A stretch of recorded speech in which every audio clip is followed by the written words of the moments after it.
Aga et kõik ei oleks teoreetiline, räägime ka kogemusest.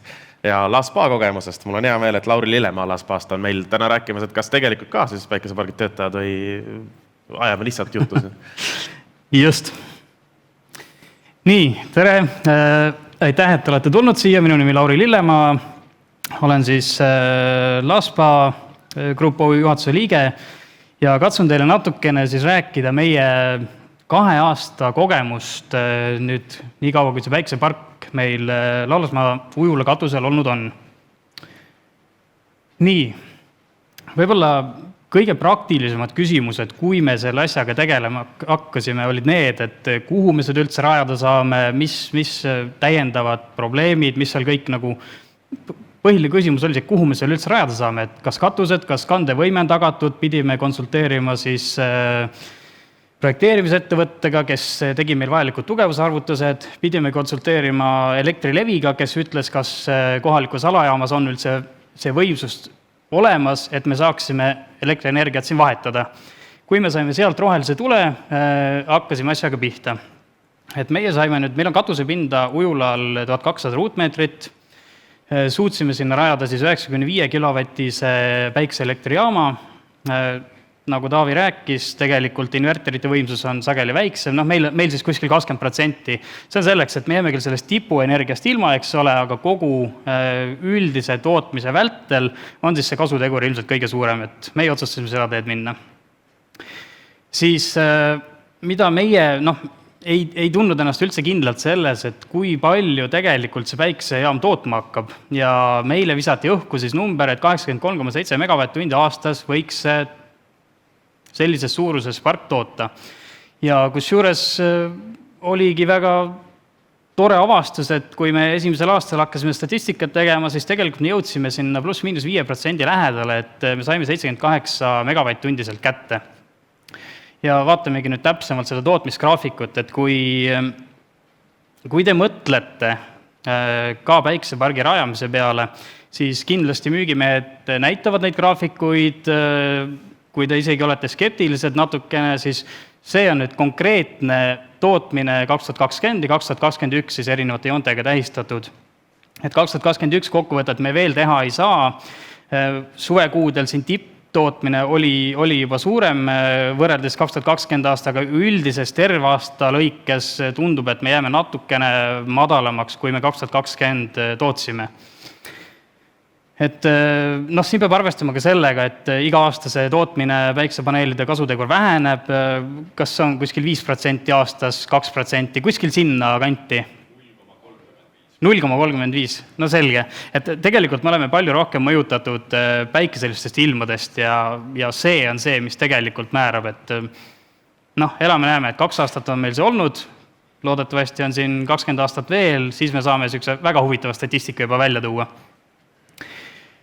Võib-olla natukene taustaks lihtsalt Laulasmaal, meil olid siin erinevad variandid, mida tutvustati, et kas kõik tarbimine koha peal, kas osa koha peal, osa turule või kõik turule. Et meil Laulasmaal on väga lihtne, meie energiatarbimine on keskelt läbi kuus kuskil 160-170 megavatt-tundi. Nii et isegi suve tippkuul, kui me toodame 15 megavatt-tundi, siis kõik läheb ära. Niimoodi, et selle 2 aasta jooksul me reaalselt turule oleme müünud kuskil 300-400 kilovatti juures. Et eks see on siis mõni päev, kui meil on siin hoolduspäev, mida iganes kulub energiat vähem, siis on läinud turule.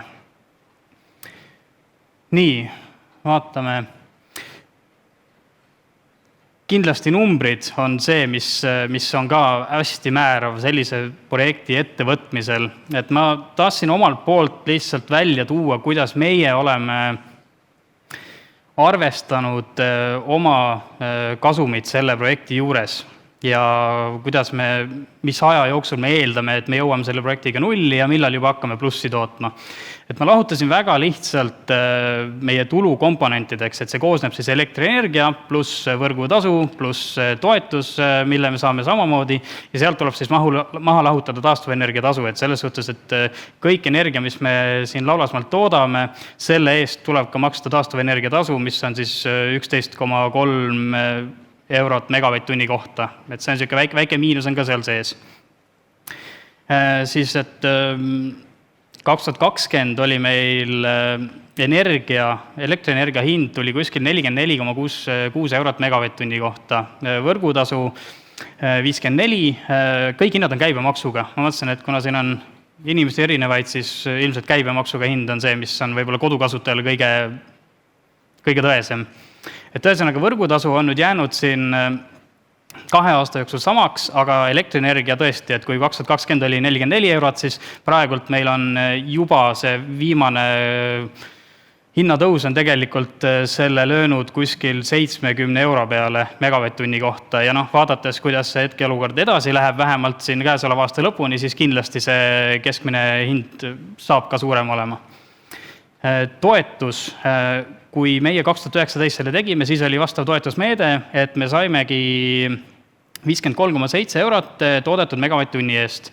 Kuna nüüd on see muutunud siis selleks oksjonipõhiseks, siis tegelikult on väga raske öelda, mis see toetus tegelikult olema saab, aga kui ma vaatasin neid määratud toetusi, siis tegelikult oksjoni korras on isegi minu arust seal 60 eurot megavatt-tunni kohta, et see võib liikuda mõlemas suunas, et see ei tähenda, et nüüd hakkab toetus olema 20 eurot, 30 eurot, see tuleb välja, et see toetus võib isegi suurem olla, aga see ma saan aru, et ei ole mõtet panustada, väga hea kui tuleb, aga võib ka vabalt ilma jääda. Ja sellise projekti puhul, nagu ma ütlesin, tasuvus väga tähtis osa, et kui need võtta aluseks 2020 saadud tulu, siis meie puhul projekti tasuvus jääbki sinna 8 aasta juurde. Aga see on nüüd puhtalt see, et me kasutame selle energia koha peal ja ma võtan aluseks täpselt turuhinna.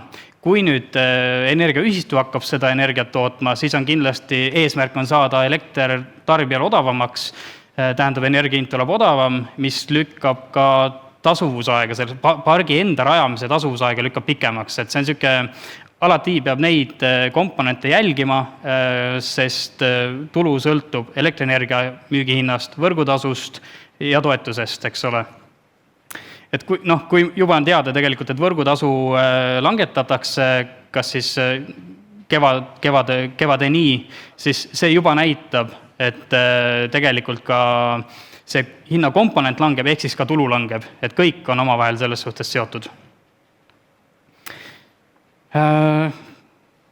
Aga selge, sellega on minu poolt kõik, ma arvan, et minu poole võib pöörduda väga konkreetsete küsimustega just, et saada see tagasiside just selle arvelt, et kuidas see park tegelikult toimib, kas on mingid probleeme. Jätsin vahele hoolduse küsimuse, et meie võtsime enda jaoks sellise seisukoha, et me ei hakka seda päikeseparki lumest puhastama.